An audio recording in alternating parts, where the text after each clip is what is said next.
Hello and welcome to Reporters. This week we're taking you to Rwanda in Africa. This beautiful, impoverished country has in many respects struggled to shake off its colonial past, gaining independence finally from Belgium in 1962. Odd, perhaps, then, that the government in Kigali would opt, 35 years later, to apply to the British Commonwealth. Yet that move, in large part, had its roots in testy diplomatic relations with France. A long-running dispute between the country over Paris's alleged complicity in the devastating 1994 genocide. Well, tensions between the two have now slightly thawed, with both Paris and Kigali looking to normalise formal ties once again. But in the meantime, Rwanda has become the 54th member of the English-dominated Commonwealth and is setting about making the switch from being francophone. So schools, businesses, infrastructures, even cars are gearing up for the overhaul, a transformation that has delighted some, others though proving a bit more reluctant. Well, Scott Hillier and Rhiannon Hobbins went to Rwanda to hear all about it. Take a look. 6 a.m, Kigali. In the country known as the Land of a Thousand Hills, 12-year-old Derek Nukbuto is preparing for school. Derek's mother Umetsi works long hours selling clothes in the central market to help pay for his school fees. His father is not at home. He works in a far-off province, making it back to Kigali on the weekends. Rwanda is one of the most densely populated countries in Africa. It also has a literacy rate that is substantially increasing every year. Schools are full, attendance levels are high, and until last year, every Rwandan student was taught in French. Very good. Question number one. With what some critics say was a hasty and disruptive move, the Rwandan education system was changed from French to English virtually overnight. At the beginning of the last school year, students who had done all of their education in French found themselves in classes where all of their teaching was done exclusively in English. The mainly French-speaking teachers were given English lessons at the beginning of the school year to help prepare them for the change. I try to speak it, but we meet sometimes the problems about language. But our colleagues, our Anglophone colleagues, help us about some vocabularies, and we try to teach in English. This school's headmaster does not miss the French system. It's a system which sort of colonizes. It does not liberate. It is not a liberal system. It's a system that somehow oppresses. Derek does not appear to have been affected by the language change. A clever boy, he seems to vindicate the Rwandan government's decision. English was good to speak. French was very, very difficult. The 1994 Rwandan genocide, where more than 800,000 people were murdered, has changed the way that Rwanda looks at itself and at other nations. These gruesome events are at the heart of the bad relationship between France and Rwanda. For Rwandans, French brings back bad memories, things from a bloody past. A French judge has claimed that President Kagame helped spark the killing spree, and in return Rwanda has accused France of complicity in the genocide. President Kagame has not been shy in expressing his thoughts on the matter, in English of course. As for the French, their role in what happened in Rwanda is self-evident. They knowingly trained and armed government soldiers and militia. With such undiplomatic accusations being traded, it came as a surprise when the two countries announced, one day after Rwanda was admitted into the Commonwealth, that they will restore diplomatic relations. Rwanda's admission into the English-dominated Commonwealth was a sharp rebuke to France, but it is determined not to take this shifting of allegiances laying down. The French government does not want to lose its influence in this part of Africa. The Commonwealth is an organisation made up of 53 countries, many of them being former British colonies. It encompasses 2 billion people, and at its head is Queen Elizabeth II. Rwanda's admission into the Commonwealth is the culmination of many years of hard work to meet the entry criteria.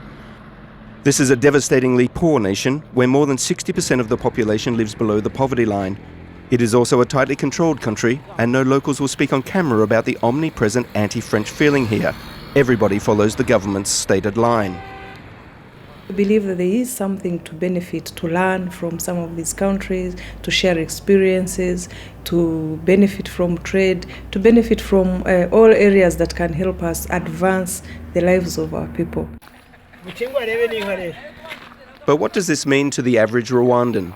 Rwanda is largely a rural society with 80% of the population living in the countryside.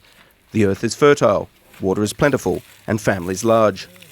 Jean-Baptiste Bakanahi is 49 years of age. He has 7 children, 4 goats, 1 cow, and 2 hectares of land where he grows pineapples, bananas, and tomatoes.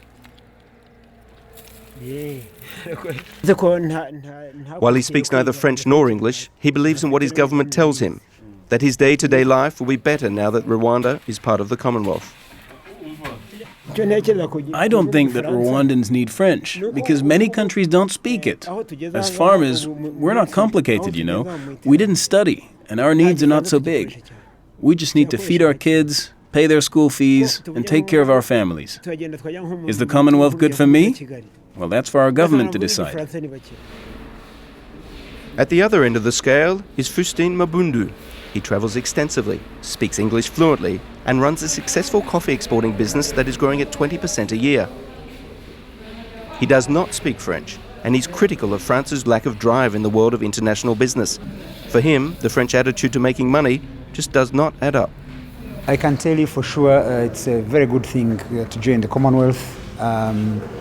When you look at Western Europe and Western European countries that have developed their entrepreneurial skills among the businessmen, the business community, we know that France has not fared so well in development of entrepreneurship. And this is what we've been caught in over the years because we've had, Rwanda has had contact with the French business, with French trade for so many years. And as you can see, we're not doing so well compared to our neighbors in Uganda, Kenya, Tanzania, who have had relations with UK. And we feel that we can gain a lot by joining the Commonwealth because we'll import that culture, that new culture, we'll improve our entrepreneurial skills, and we'll make bigger strides in trade. Business might be going well for Rwandans, but after the diplomatic row 3 years ago, most French companies closed down here, as did the French embassy and associated cultural centres. Belgium remains the largest francophone community in Rwanda. Amongst its ranks is businessman Willy Fabre. He says that Rwanda will find it hard to rid itself totally of French influence, but they are trying, even going as far as planning to drive on the same side of the road as the English. Driving on the other side of the road is impossible. I couldn't imagine it. It's unthinkable. In most countries around the world, you drive on the right side, and here we want to do the opposite. It's not reasonable. Mr. Fabre believes that Rwanda's desire to disentangle itself from France is justified, but that it will not be a very easy process. It's impossible to move away from French culture. It's been here for 100 years. It's impossible to change that. In fact, it's neither reasonable nor logical to want to replace the French language. It's simply a gut reaction. It's like an allergic reaction which is understandable. It's due to the fact that France took part in the genocide. And that's what's painful. It adds to this decision to get rid of the French language. Because France's role in the genocide was so huge. Whatever side of the road you drive on, it's hard not to see the pleasure that the English government, who currently supports Rwanda to the tune of 70 million euros a year, has in welcoming them into the Commonwealth. Ex-Prime Minister Tony Blair is one of their biggest supporters. Yeah, we think that it's a good thing for Rwanda to join the Commonwealth. I think it's many of the problems of this country in the past have risen out of isolation and out of an inward-looking political class. And so anything that opens up Rwanda to the outside world, I think is positive. It opens up a wide range of contacts in countries which often have come through similar difficult experiences of their own. Despite the announcement that France and Rwanda have recently restored diplomatic relations, it's hard to see how francophone this country will remain in a generation's time. Ways to help speed up the transition from francophone to anglophone are happening at many different levels.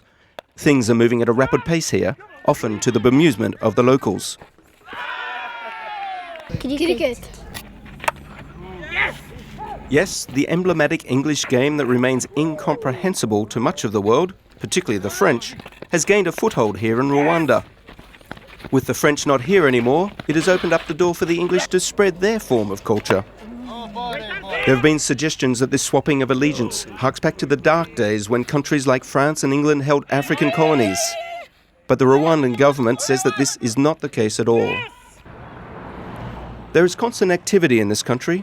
People are on the move, busy. Houses are being built. Business is being done. It is a vigour that is surprising, refreshing, and much needed in this poor country, where the struggle to contain an exploding birth rate is daunting. Rwandans have a tremendous amount of expectations from the Commonwealth. There is a strong belief that for this country to move away from its dark past and to compete on an international level, it has to adopt a new way of doing things, a new outlook, even a new language. Very good. So from the schools and the sporting fields, to the street orphans who have formed a singing troupe that travels the world showcasing the very best of Rwanda's culture, to the places of business, the farms that nestle atop lush mountainsides, and on the sparkling lakes of this once devastated but now vibrant nation, where once upon a time millions of people grew up learning French, one thing is for certain. My name is Nyatimana Soranji. Change is in the air here, and France is only going to play a very small part in it. C'est la vie. Okay, well that's it then for this edition of Reporters. To see that programme again, you can see it on our website, www.france24.com. Until the next time, bye-bye for now.